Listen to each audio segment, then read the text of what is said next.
you go to see am for road, you go dey beat am. But now they don't dey do it. Why they don't dey do it? Na because the things wey dey make them dey where they dey stay, they don dey die finish. And once they die, they go run. Na that's what accelerating community-led mangrove restoration projects, which is that an issue that need to be addressed. Yes. And that thing to be addressed before the restoration. Now, this is what stakeholders today what have we discussed. What are the issues and what are the solutions from the community, from the CSOs, and from the public perspective.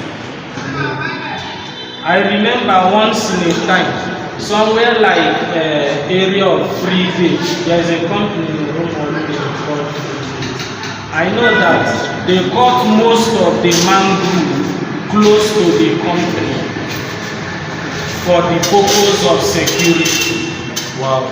So that if anything is happening, they can be able to see it immediately before such thing comes to their area of occupancy. Community back in the days, when you go around this community surrendered to sea, and you see a lot of mangrove everywhere. It's because of the development we have today.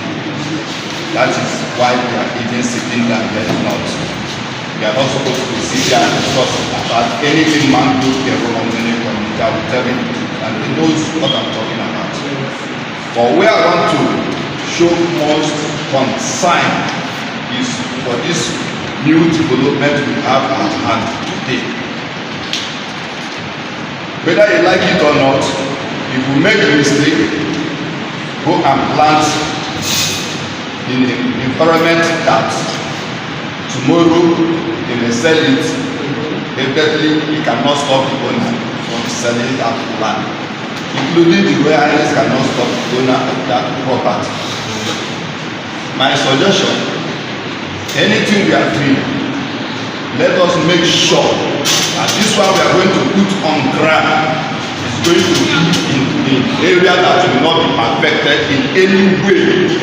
I think that is what I want to throw into this house. Thank you very much.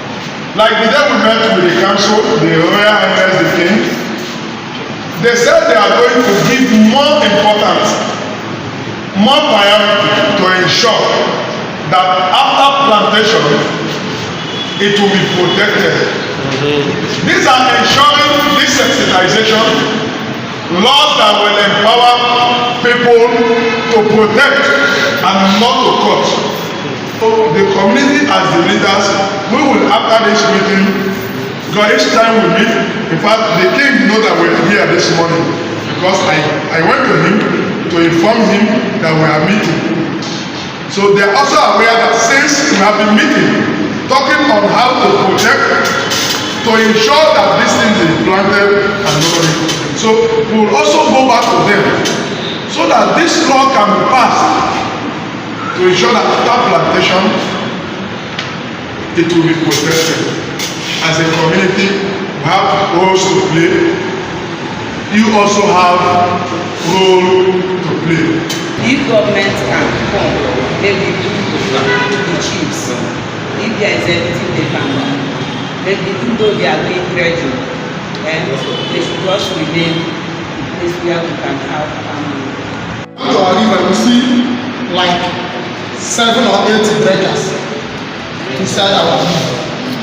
And when you come to the river, you see mansions close to the river, and this mangrove close to the river. So as they are sucking as they are dredging, sucking the sand, this mangrove has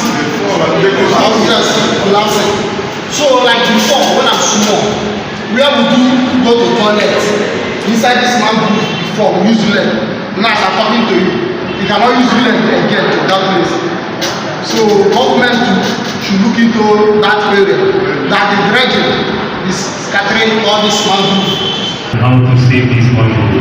Here in our community we also know that lands are allocated to family owners. And if I own a particular block of land that maybe pushed down to the shore areas, it has to do with me handling my land without the community coming in to tell me what to do on my land. So it is ideal we look into how we are going to preserve these shores by government putting strict laws. Because if you say the community should find how they mitigate or correct these things, I can beat my chest to tell you that it will not work.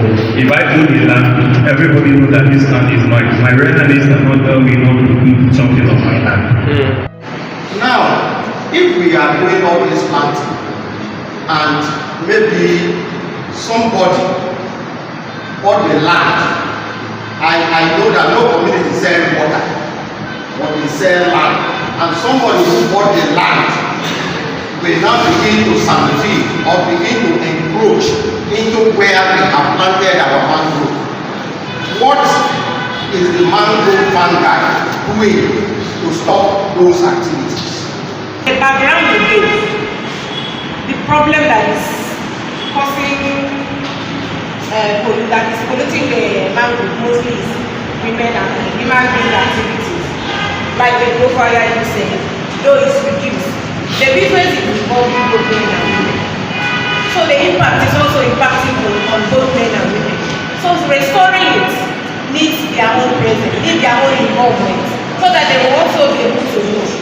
Like when you talk of pollution, sachet water, plastic running into the waterways, drainage. Most times the women that does most of those things. They don't care. Market women, and it's closer to where market is. So they should be part and parcel of understanding why they should manage their waste also. Because waste management is very important when it has to do with mangrove destruction. So if you leave it that it is said that has brought it, let's say manage it, I can tell you that it's not going to work.